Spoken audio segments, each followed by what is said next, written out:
sebagai suatu yang sifat mendesak. Pada kami, ia sepatutnya diletakkan sebagai paksi asas dalam menjana pertumbuhan ekonomi negeri.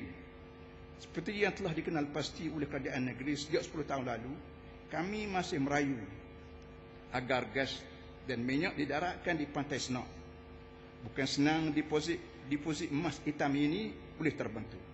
Dengan susah payah, Allah Subhanahu Wa Taala telah ratusan juta tahun memeram, mengatur, memprosesnya secara sebab musabab jauh di kerak bumi.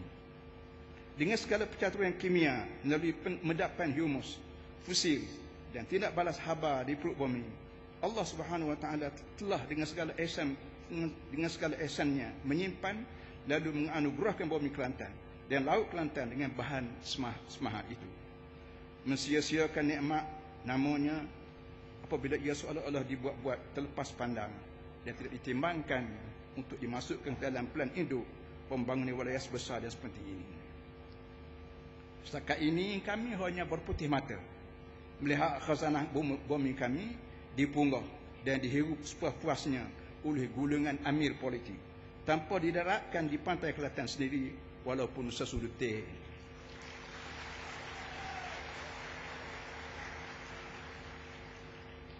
Dalam fiqh Islam telah lama ditulis hukum al-fai, al-khiraj, al-rikaz.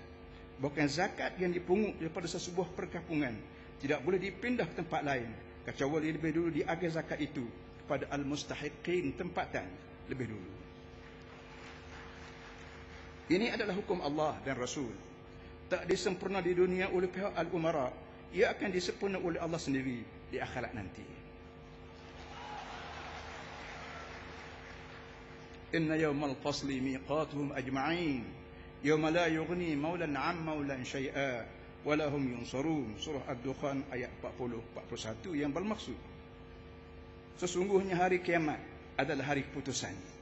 Dia adalah waktu yang dijanjikan bagi mereka semua, iaitu hari yang seorang qarib tak dapat memberi manfaat pada qaribnya sedikit pun dan mereka tidak akan mendapat pertolongan.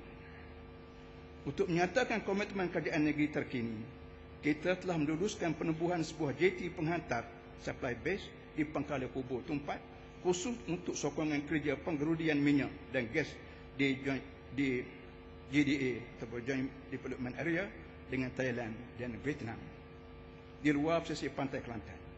Kerja pembinaan jeti tersebut bermula Oktober ini dan akan menjadi pemangkin pada satu industri yang dapat mengembangkan ekonomi negeri dan membuka peluang pekerjaan kepada rakyat. Dalam keadaan yang seperti inilah, relevannya kita mengetepikan sentimen politik yang bersifat kepatian. Tidakkah boleh kita menjadikan maudhu ini sebagai perkara bersama untuk dikongsikan secara pintar bagi tujuan yang sama? Saya masih ingat betapa murninya ketika KUB menandatangani persefahaman ini bagi pihak pusat di zaman Tun Dr. Mahathir pada tahun 1996 dulu, dan ini kekal terlipat dalam sejarah. Kisah benar sebuah pelan indah yang tidak menjadi hingga sampai ke hari ini. Ya berhormat Datuk Seri Sidang Hadirin yang hormati sekalian, dalam hubungan Kelantan yang telah dikenal pasti sebagai pusat pembangunan modal insan berteraskan ilmu pula, saya bermohonlah untuk memberikan sedikit peringatan, iaitu bahawa mustahil insan itu boleh dibina tanpa agama. Ilmu Quran mengajar kita tentang adanya dua perkara. Ada dua perkara dalam setiap insan, yakni jasad dan roh. Membina roh insan adalah memberi faham kepada mereka tentang dosa pahala, tentang taat dan maksiat, tentang adanya malaikat dan iblis, tentang adanya hisab dan hari pembalasan, tentang adanya syurga dan adanya neraka. Ini soal asas yang tiada khilaf. Ini konsep terbiah bawaan Nabi-Nabi dan Rasul-Rasul alaihissalam serta para tabi'in dan wali-wali zaman berzaman. Jika Kelantan mahu diiktiraf sebagai pangkalan terpenting modal insan, maka kita jangan abaikan aspek pembinaan roh. Elemen rasuah, dedah, dadah, belasah dan menolak hukum Allah adalah manifestasi kekacauan fikrah. Betapa kacau bilaunya acuan dan tertib terbiah kita yang telah dirangka oleh negara selama ini. Untuk itu, mari kita cuba menjadi lebih ikhlas dengan cuba sama-sama memperbetulkan keadaan, memikul amanah agama demi memulihkan manusia untuk kembali pada nilai-nilai fitrah keinsanan yang sejati, selaras dengan prinsip asal ubudiyah sejak asal kita dijadikan. Bagi kami di Kelantan, kita telah lama mengisytiharkan konsep membangun bersama Islam berasaskan dakwah bil hikmah wal mau'izatil hasanah. Dalam rangka konsep ini kami memuatkan prinsip ubudiyah. Kami memuatkan prinsip ubudiyah, yakni semua orang wajib kembali kepada pengabdian yang tidak berbelah bagi pada Allah Subhanahu Wa Taala. Bagi mereka yang tidak Islam, mereka diajak untuk hidup dalam kesedaran ketuhanan. Kami juga memuatkan prinsip mas'uliyah, yakni bekerja dengan penuh sedar bahawa setiap manusia tanpa mengira pangkat, bangsa dan budaya akan disoal jawab oleh Allah Taala sendiri tanpa sebarang jurubahasa. Manakala itqan, yakni bekerja dengan penuh berkualiti untuk menghasilkan apa saja nilai amalan dan aktiviti dari jenis yang terbaik. Seluruh sekolah milik kerajaan Kelantan telah dan sedang merangka dan melaksanakan kurikulum dan co-kurikulum untuk menggunakan ruang lingkup kesedaran yang keseluruhannya berteraskan ketakwaan kepada Allah Rabbul Jalalah. Dalam semangat pesan memesan watawassaw bil haqqi watawassaw bis sabri, alangkah tepatnya jika pelan pembinaan insan yang termuat dalam isi ini mampu dengan jujur membuat pengisian yang semurni ini. Jika tidak, percayalah, walau secemerlang manapun pelan pembinaan insan kita, tanpa agama, rakyat akan hidup sebagai insan yang bermentalitikan hayawan. Kerana dia cuma takutkan polis, takutkan BPR, takutkan undang-undang, takutkan tali gantung dan peraturan. Dan dia akan hidup dan mati dalam kekeliruan.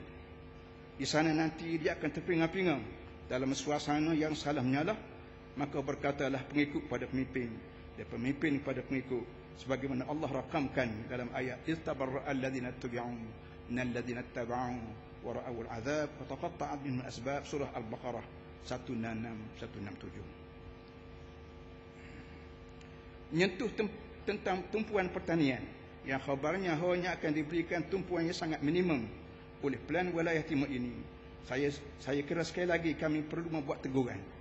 Sejak daripada dulu Kelantan dikenali sebagai negeri pertanian. Apa arti mengisytiharkan istilah-istilah seperti halal lahab, jelapang makanan negara, jika perhatian ke atas sektor ini sekadar bersifat batuk di tangga saja? Sekali lagi saya mengharapkan sesuatu yang lebih signifikan dapat dilakukan ke arah pembetulan ini. Yang amat berhormat Datuk Seri, tuan-tuan dan puan-puan sekalian, sudah lebih 17 tahun kita menjalin hubungan kesetia kawanan dalam ikatan konsep persekutuan. Setakat yang saya ingat, tidak pernah satu kali pun lagi terganggu sebarang projek yang diluluskan oleh pusat di Kelantan, baik kecil maupun besar, mengalami gangguan atau dihalang oleh kerajaan negeri. Melalui perpakatan dan rundingan, ia sentiasa disambut oleh kami dengan penuh keterbukaan. Bagaimanapun beradablah ketika melangkah. Bukankah ini wilayah timur? Setiap rumah ada tuannya. Masuk berpintu.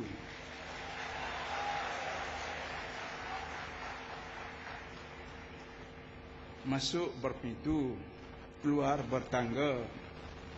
Kadang-kadang ialah terasa juga. Makin sirih berpinang tidak, buah keranji atas perahu, singgah tidak, kenang pun tidak, sampai hati buat-buat tak tahu.